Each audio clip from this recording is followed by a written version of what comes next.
नमस्कार दोस्तों, मैं आनंद प्रकाश एक बार फिर से आपका आपके अपने YouTube चैनल फिजिक्स टूल में हार्दिक अभिनंदन स्वागत करता हूं और आशा करता हूं कि हमारी टीम द्वारा अपलोड किए गए वीडियो आपको लगातार पसंद आ रहे होंगे और आप उन्हें भलीभांति पूरा देख भी रहे होंगे। आप वीडियो को बीच में स्किप मत कीजिए, वीडियो को कृपया करके पूरा देखिए लास्ट तक, ठीक है ना। और इसी आशा और कामना के साथ मैं आपके सामने एक आज नया भाग लेकर आया हूँ, नया पार्ट लेकर आया हूँ, पार्ट नंबर 23, ठीक है।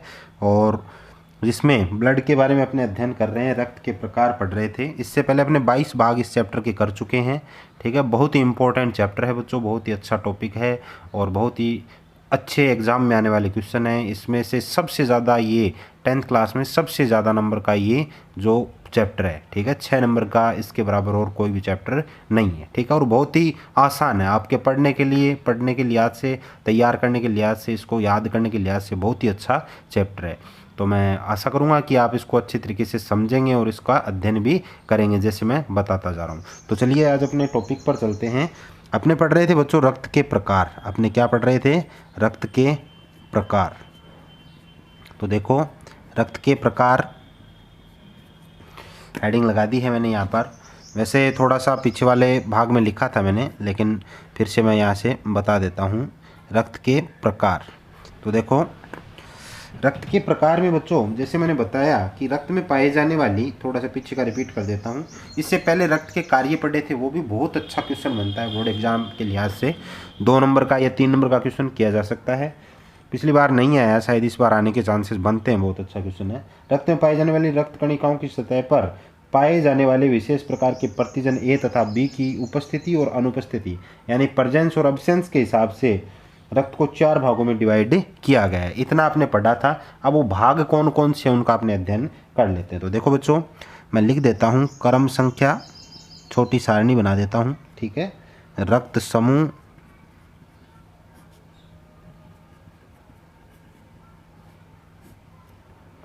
और प्रतिजन।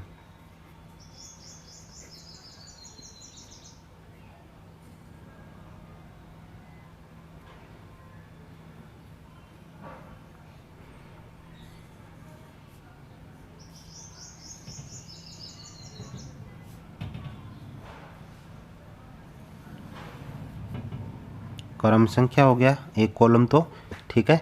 अगला कॉलम रक्त समूह का हो गया बच्चों, और लास्ट कॉलम है वो हो गया प्रतिजन का। लास्ट कॉलम किसका हो गया? प्रतिजन का। इसको भी मैं यहाँ डिवाइड कर देता हूँ, ठीक है। अब देखो क्रम संख्या में 4 क्रम आएंगे, पहला, दूसरा, तीसरा और चौथा। 4 होते हैं ब्लड ग्रुप, मेनली 4 होते हैं। पहला ए, दूसरा बी, अगला ए बी, इन दोनों को मिलाकर, और एक होता है बच्चों ओ, ठीक है ना। एक क्या होता है? ओ, ठीक है। अब देखो अब प्रतिजन ए, प्रतिजन ए जो है वो किस में, किस प्रकार से प्रतिजन कौन से होते हैं, मतलब ए में कौन सा प्रतिजन होता है, बी में कौन सा होता है, इन चीज़ों का अपने अध्ययन कर लेते हैं, ठीक है ना। तो जो ओ रक्त समूह वाले व्यक्ति की लाल रक्त कणिकाएं जो होती हैं, उन दोनों में से कोई कोई भी प्रकार का प्रतिजन उपस्थित नहीं होता है, ये बात आप ध्यान रखना। और रक्त के इन समूहों को ए बी ओ रक्त समूह भी कहा जाता है। जो ये रक्त के समूह है ना, इन तीनों को ए बी ओ, क्योंकि ए बी सी मिलाकर ए बी और एक ओ हो गया, तो वैसे साथ में कंबाइन करें तो ए बी और रक्त समूह भी इनको कह देते हैं अपने कई बार, ठीक है ना। तो रक्त के इन समूहों को क्या कहते हैं? ए बी ओ रक्त समूह भी कहा जाता है, ठीक है ना। तो अब देखो जिनमें से अलग अलग हैं वो मैंने यहाँ नोट करके रखे हैं। और इसके साथ साथ एक बात और बताना चाहूँगा मैं आपको, जो भी ये भी इम्पोर्टेंट है, कि जो ओ रक्त समूह वाला व्यक्ति होता है ना, ओ रक्त समूह वाला व्यक्ति सर्वदाता होता है। ओ वाला क्या होता है? सर्वदाता। ये होता है बच्चों सर्वदाता, ठीक है। और ए बी रक्त समूह है ना, ये होता है सर्वग्राही। ए बी वाला क्या होता है? सर्वग्राही। ये बात भी विशेष बात है, ये आप ध्यान रखना, ठीक है ना। यहाँ नोट कर दी मैंने। ए बी तो होता है सर्वग्राही और ओ होता है सर्वदाता, ठीक है। तो यानी इसका मतलब ये हुआ कि ए बी रक्त समूह वाला व्यक्ति सभी रक्त समूहों का रक्त ग्रहण कर सकता है, और ओ रक्त समूह वाला व्यक्ति सभी को रक्तदान कर सकता है। ये भी बहुत इंपॉर्टेंट बात है, यानी जो अभी मैंने आपको बताई, ये इस पर भी प्रश्न पूछ लिया जाता है कई बार कि ए बी सर्वग्राही, यानी ऐसे पूछ लिया कि सर्वग्राही रक्त समूह कौन सा है, ए बी, ठीक है ना। तो ये मैं यहाँ नोट कर देता हूँ, सर्वग्राही कौन सा होता है, ए बी सर्वग्राही होता है, और ओ होता है सर्वदाता। तो इस पर भी क्वेश्चन बन जाता है, ये इंपॉर्टेंट है कि जो वैसे तो ये अपने अपने जगह सभी इंपॉर्टेंट है, लेकिन ये अलग से इन पर अलग नाम होने के कारण ये इंपॉर्टेंट हो जाते हैं कि ए बी सर्वग्राही और ओ सर्वदाता, यानी ये तो सबको दे सकता है, ओ सबको दे सकता है, और ये ए बी सबसे ग्रहण कर सकता है। ग्राही का मतलब होता है बच्चों ग्रहण करना, ठीक है। तो आगे बात समझ में, ठीक है। तो अब देखो इनके प्रतिजन लिख देते हैं। तो देखो मैं लिख देता हूँ प्रतिजन कौन कौन से होते हैं। रक्त समूह ए होता है, इस पर प्रतिजन ए ही होता है, ए पर प्रतिजन कौन सा होता है, ए। बी रक्त समूह पर प्रतिजन बी ही होता है, बी रक्त समूह पर प्रतिजन कौन सा होता है, बी ही होता है, ठीक है। आगे बात समझ में।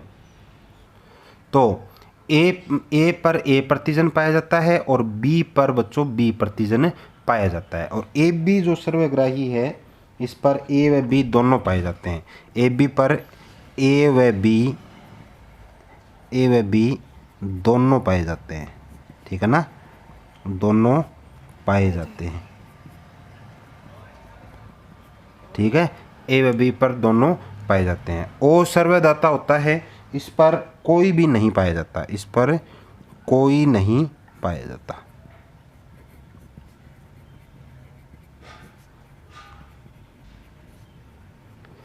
कोई भी इस पर प्रतिजन नहीं पाया जाता, कोई भी प्रतिजन उपस्थित नहीं होता। अब देखो आर एच प्रतिजन का अध्ययन करते हैं। एक चीज़ मैंने आपको बताई नोट में कि रक्त के इन समूहों को ए बी रक्त समूह भी कहा जाता है।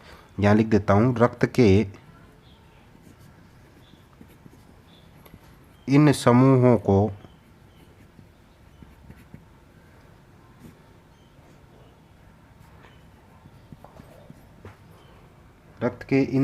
को ए बी ओ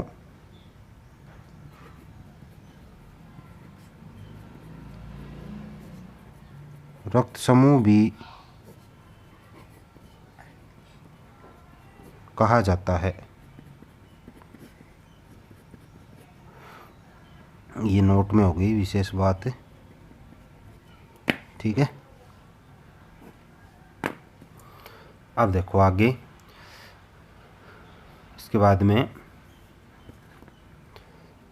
आगे जो है कि आर एच प्रतिजन, अगला पॉइंट है आर एच, या ऐसे भी लिख सकते हैं आर एच प्रतिजन, ठीक है।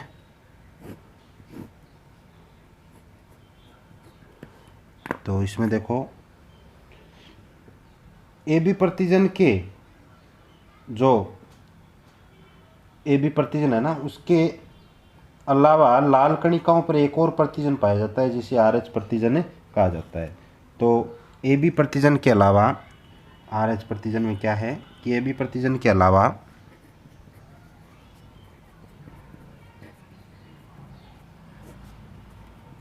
ए बी प्रतिजन के अलावा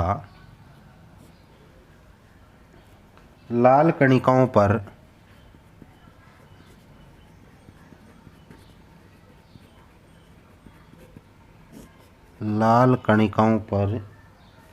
एक और प्रतिजन पाया जाता है, एक और प्रतिजन पाया जाता है जिसे आर एच प्रतिजन कहा जाता है, जिसे आर एच प्रतिजन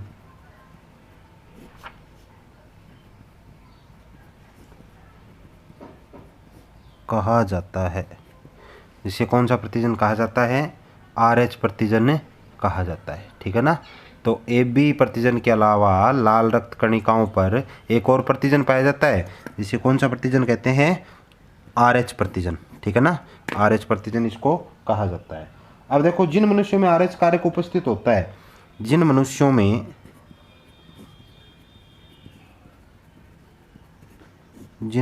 में RH कारक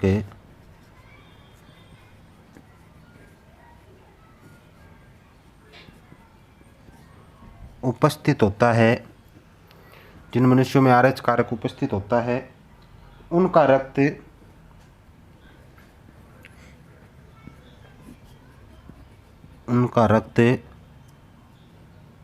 RH पॉजिटिव, उनका रक्त RH पॉजिटिव अर्थात धनात्मक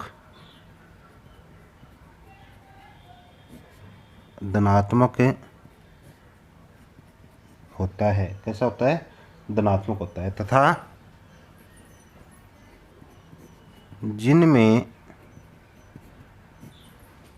तथा जिनमें RH कारक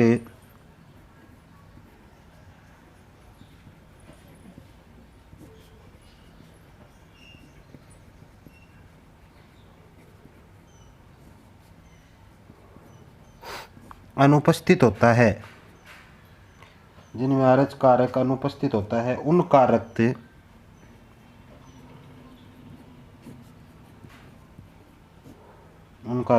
RH नेगेटिव होता है। यानी RH नेगेटिव का अर्थ क्या होता है? ऋणात्मक।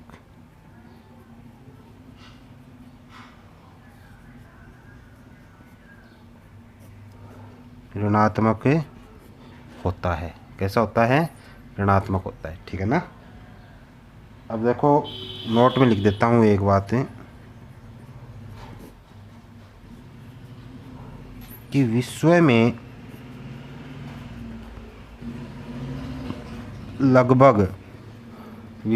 लगभग करीब 80% व्यक्तियों का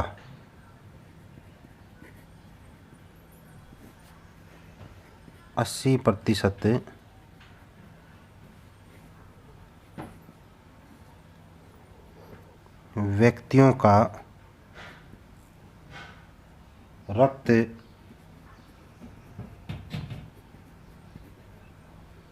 RH धनात्मक पाया जाता है।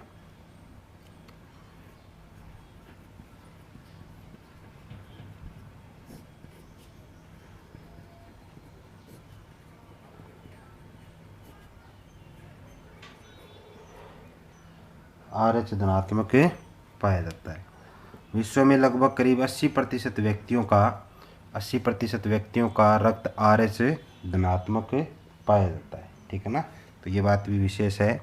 तो ऐसे कितने व्यक्ति हैं जिनका RH पॉजिटिव है? तो लगभग 80% जो लोग हैं उनका RH धनात्मक, यानी RH पॉजिटिव। RH धनात्मक का मतलब क्या हुआ? RH positive. ठीक है। तो RH पॉजिटिव ये पाया जाता है। RH धनात्मक का मतलब हुआ RH पॉजिटिव उनका ब्लड ग्रुप है वो पाया जाता है। ठीक है। तो आज अपने बच्चों अध्ययन किया रक्त के प्रकार का। इम्पोर्टेंट चीज़ है, रक्त के प्रकार का अध्ययन किया, और जिसमें अपने रक्त के कौन कौन से प्रकार होते हैं उनका अध्ययन किया कि किस किस प्रकार से ये बंटे होते हैं, डिवाइड होते हैं, कौन कौन से इनमें प्रतिजन पाए जाते हैं, इसका भी अपने अध्ययन किया कि कौन कौन से इसमें प्रतिजन पाए जाते हैं। तो देखो रक्त के जो प्रकार हैं ये मोस्ट इम्पॉर्टेंट हैं, ये आगे भी एक चैप्टर में आएंगे दोबारा से, तो ये मोस्ट इम्पॉर्टेंट है। ब्लड के जो प्रकार हैं, कौन कौन से इनके प्रकार हैं। और इसमें ये देखा आपने कि पहला तो था रक्त समूह ए, थोड़ा सा बता देता हूँ। दूसरा था रक्त समूह बी, याद कर लेना इसको अच्छी तरीके से, आगे भी एक चैप्टर में है। तीसरा था ए बी, उसमें एक सारणी बड़ी बनेगी थोड़ी, वो इसी से डिवाइड होंगे, लेकिन मेनली यही होते हैं ब्लड ग्रुप। ठीक है ना। ए बी और ए बी। अब जैसे इसने तो लिखने को ये यहाँ तक लिखा है कि रक्त के इन समूह को ए बी रक्त समूह भी कहा जाता है, लिखा है ना। रक्त के इन समूह को क्या कहा जाता है? ए बी रक्त समूह भी कहा जाता है। ठीक है। तो ए जो ब्लड ग्रुप है उसमें प्रतिजन ए पाया जाता है। ए ब्लड ग्रुप में प्रतिजन कैसा पाया जाता है? ए ही पाया जाता है। बी जो ब्लड ग्रुप है उसमें प्रतिजन बी पाया जाता है। ए बी जो ब्लड ग्रुप है, यहाँ विशेष बात है, ये सर्वग्राही कहलाता है बच्चों। ए बी कौन सा कहलाता है? सर्वग्राही, यानी सभी से ये खून ले सकता है। और इसमें ए व बी दोनों प्रतिजन पाए जाते हैं। दोनों क्या पाए जाते हैं? प्रतिजन की बात चल रही है, सारणी में लिखा है ए व बी दोनों प्रतिजन इसमें पाए जाते हैं। ओ जो ब्लड ग्रुप है वो सर्वदाता, यानी ये सभी को दे सकता है। ओ है वो सभी को दे सकता है, ओ सर्वदाता है। और तो ये हो गया ओ, और ये कोई भी प्रतिजन इस पर नहीं पाया जाता, किसी भी प्रकार का प्रतिजन इस पर नहीं पाया जाता, कोई भी प्रकार का प्रतिजन इस पर नहीं पाया जाता। ठीक है, तो ये हो गया सर्वदाता, कोई भी प्रतिजन इस पर नहीं पाया जाता। अब रक्त के इन समूहों को ए बी ओ रक्त समूह भी कहा जाता है। रक्त के इन समूहों को कौन सा कहा जाता है? ए बी ओ रक्त समूह भी कहते हैं। और आर एच प्रतिजन देखो क्या है, ए बी प्रतिजन के अलावा लाल कणिकाओं पर एक और प्रतिजन पाया जाता है जिसे आर एच प्रतिजन कहा जाता है। आर एच प्रतिजन क्या है कि ए बी प्रतिजन के अलावा लाल कणिकाओं पर एक और प्रतिजन पाया जाता है जिसे क्या कहते हैं? आर एच प्रतिजन कहते हैं। ए बी तो होता ही होता है। ठीक है, देखो अब देखो विशेष करके इनमें ए बी क्यों लिखा, क्योंकि विशेष करके देखो प्रतिजनों में यहाँ ए है, यहाँ बी है, यहाँ ए व बी दोनों है, यहाँ कोई नहीं, यानी विशेष करके ए और बी ही काम में आ रहे हैं, तो ए बी विशेष प्रतिजन है। ठीक है ना, तो ए बी प्रतिजन के अलावा लाल कणिकाओं पर एक और प्रतिजन पाया जाता है जिसे आर एच प्रतिजन कहा जाता है। ठीक है, विशेष बात देखो, जिन मनुष्य में यानी जो जिन आदमियों में आर एच कारक उपस्थित होता है, जिन मनुष्यों में आर एच कारक उपस्थित होता है उनका रक्त आर एच पॉजिटिव यानी धनात्मक होता है। जिन मनुष्यों में आर एच कारक उपस्थित होता है उनका ब्लड कैसा होता है? धनात्मक होता है, आर एच पॉजिटिव होता है। और जिनमें आर एच कारक अनुपस्थित होता है उनका रक्त आर एच नेगेटिव होता है। उनका रक्त कैसा होता है? आर एच नेगेटिव होता है। ठीक है ना, अब देखो ये हो गया आर एच नेगेटिव। नोट में देखो, विश्व में लगभग 80% लोगों में जो रक्त ब्लड ग्रुप है वो आर एच धनात्मक ही पाया जाता है। ठीक है, तो आज की वीडियो में दोस्तों इतना ही। अगले भाग में एक नए पॉइंट के साथ, नए पार्ट के साथ फिर से आपके सामने प्रस्तुत रहूँगा, हाजिर रहूँगा। तब तक के लिए धन्यवाद, और ज़्यादा से ज़्यादा गुजारिश करूँगा कि आपके इस यूट्यूब चैनल को शेयर कीजिए, पसंद आता है तो वीडियो लाइक कीजिए, और ज़्यादा से ज़्यादा चैनल को सब्सक्राइब करवाइए ताकि हमारे काम करने का उत्साह लगातार इसी प्रकार से बना रहे। तब तक के लिए धन्यवाद। जय हिंद, जय भारत।